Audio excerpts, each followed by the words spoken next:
आज हम इस टॉपिक को सिविक्स वाली क्लैरिटी के साथ समझेंगे।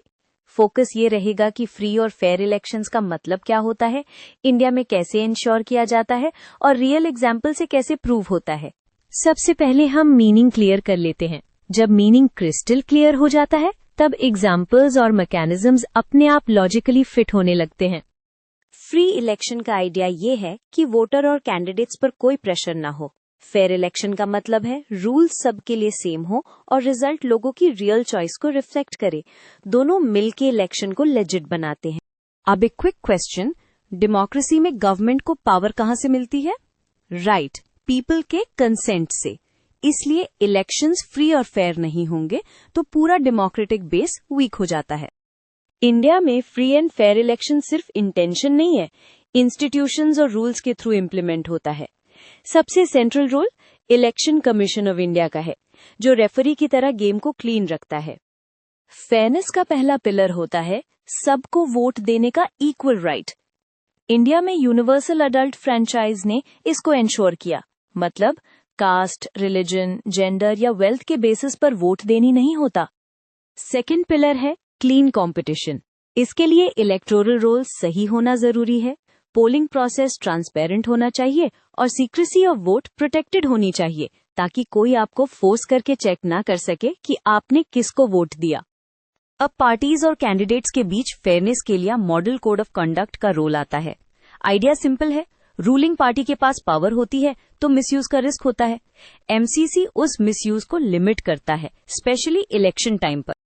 स्पेंडिंग भी अनफेयर एडवांटेज दे सकता है, इसीलिए एक्सपेंडिचर लिमिट्स, एफिडेविट्स और डिस्क्लोजर्स इंपॉर्टेंट होते हैं। ये इसलिए क्योंकि डेमोक्रेसी में कंपटीशन आइडियाज का होना चाहिए, सिर्फ मनी पावर का नहीं।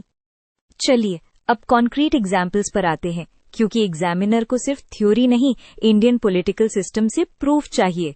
एग्जाम्पल देने का गोल ये होता है कि आप दिखाएं मैकेनिज्म ग्राउंड पर काम करता है। एग्जाम्पल 1, 1977 के इलेक्शन में इमरजेंसी के बाद भी इलेक्शन हुआ और रूलिंग पार्टी डिफीट हो गई। ये इस बात का स्ट्रॉन्ग सिग्नल था कि वोटर्स फ्रीली चॉइसेस एक्सप्रेस कर पा रहे थे और पावर पीसफुली ट्रांसफर हो सकती है। एग्जाम्पल 2, 2004 जनरल इलेक्शन में इनकम्बेंट गवर्नमेंट को अनएक्सपेक्टेडली डिफीट मिली और ट्रांजिशन स्मूथ रहा। ये कम्पेटिटिवनेस और अनप्रिडिक्टेबिलिटी एक्चुअली फेयरनेस का साइन होता है, रिजल्ट फिक्स्ड नहीं होता। Example 3, model code of conduct enforcement. Election time पर ऑफिशियल्स के ट्रांसफर्स, कैंपेन स्पीचेस पर एक्शन या वायलेशंस पर नोटिसेस, ये सब ईसीआई का अटेम्प्ट होता है to keep the contest balanced. Example 4, transparency reforms. NOTA का इंट्रोडक्शन और वीवीपैट जैसे स्टेप्स का पर्पस यही है कि वोटर ट्रस्ट बढ़े और प्रोसेस वेरीफाएबल लगे। यहाँ पॉइंट ये है कि सिस्टम टाइम के साथ इम्प्रूव भी कर रहा है। अब बैलेंस्ड आंसर के लिए एक लाइन चैलेंजेस पर भी।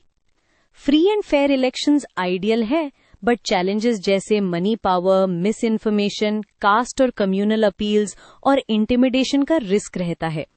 एग्जामिनर को ये मेजॉरिटी दिखनी चाहिए कि आप बोथ साइड समझते हो।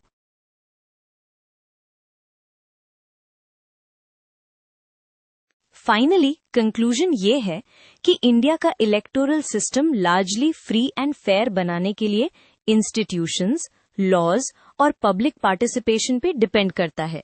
जब टर्नआउट स्ट्रांग होता है और रूल्स एनफोर्स होते हैं, तब डेमोक्रेसी एक्चुअली वर्क करती है। ये आपका रैप अप बनेगा एग्जाम में।